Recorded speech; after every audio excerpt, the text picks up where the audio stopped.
For example, আমাকে যেতে হবে, আই হ্যাভ টু গো।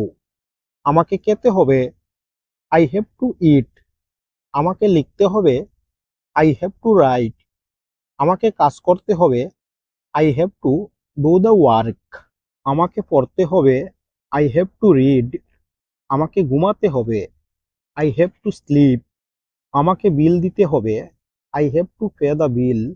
আমাকে বাজার করতে হবে, I have to buy groceries. আমাকে আমার বাড়ির কাজ শেষ করতে হবে, I have to finish my homework. আমাকে মিটিংয়ে যোগ দিতে হবে, I have to attend the meeting. আমাকে আমার কাপড় ধুতে হবে, I have to wash my clothes.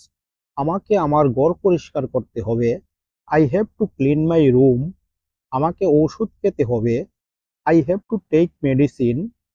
আমাকে ডাক্তারের কাছে যেতে হবে, I have to visit the doctor.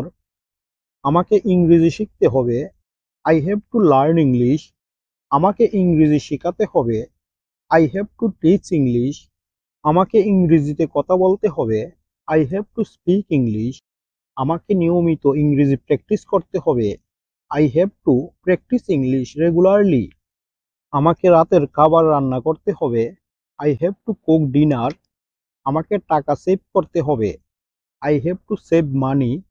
আমাকে আমার বাবা মাকে সাহায্য করতে হবে, I have to help my parents. আমাকে সকালে উঠতে হবে, I have to wake up early. আমাকে আমার বাইক ঠিক করতে হবে, I have to fix my bike.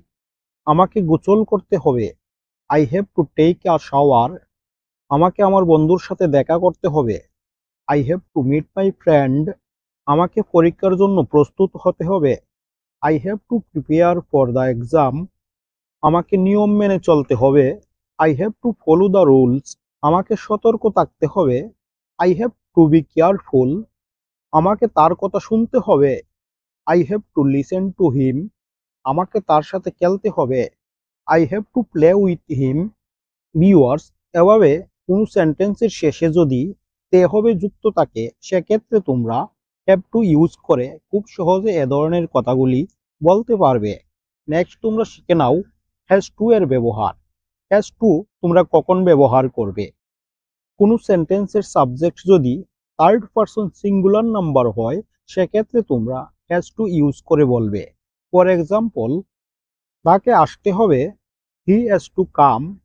তাকে যেতে হবে, হি হ্যাজ টু গো। তাকে লিখতে হবে, হি হ্যাজ টু রাইট। তাকে বলতে হবে, হি হ্যাজ টু সে। তাকে ভাত রান্না করতে হবে, he has to cook rice. তাকে খেলতে হবে, হি হ্যাজ টু প্লে। তাকে ফুটবল খেলতে হবে, he has to play football. তাকে কাজটি করতে হবে, he has to do the work. Viewers, next তোমরা শিখে নাও হ্যাড টু কখন ব্যবহার করবে। সেন্টেন্সের শেষে যদি তে হয়েছিল যুক্ত থাকে, সেক্ষেত্রে তোমরা হ্যাড টু ইউজ করে বলবে। ফর এক্সাম্পল, তাকে সেখানে যেতে হয়েছিল, হি হ্যাড টু গো দেয়ার। তাকে এখানে আসতে হয়েছিল, he had to come here. তাকে ভাত রান্না করতে হয়েছিল, he had to cook rice. তাদের ফুটবল খেলতে হয়েছিল, they had to play football. এ ধরনের কথা বলতে হলে তোমরা হ্যাড টু ইউজ করে বলবে। ভিউয়ার্স, আশা করছি তোমরা বুঝতে পেরেছো কখন হ্যাভ টু ইউজ করবে, কখন হ্যাজ টু ইউজ করবে, আর কখন হ্যাড টু ইউজ করবে। ডিয়ার ভিউয়ার্স, যদি ভিডিওটি তোমাদের ভালো লেগে থাকে, তাহলে আমার চ্যানেলটি সাবস্ক্রাইব করে আমার সাথে যুক্ত থাকো, আর লাইক, কমেন্ট এন্ড শেয়ার করো। তোমাদের একটি লাইক এবং একটি সাবস্ক্রাইব আমাকে এ ধরনের শিক্ষণীয় ভিডিও বানাতে উৎসাহিত করে। আজ এ পর্যন্তই। ভালো থাকো সবাই। আল্লাহ হাফেজ।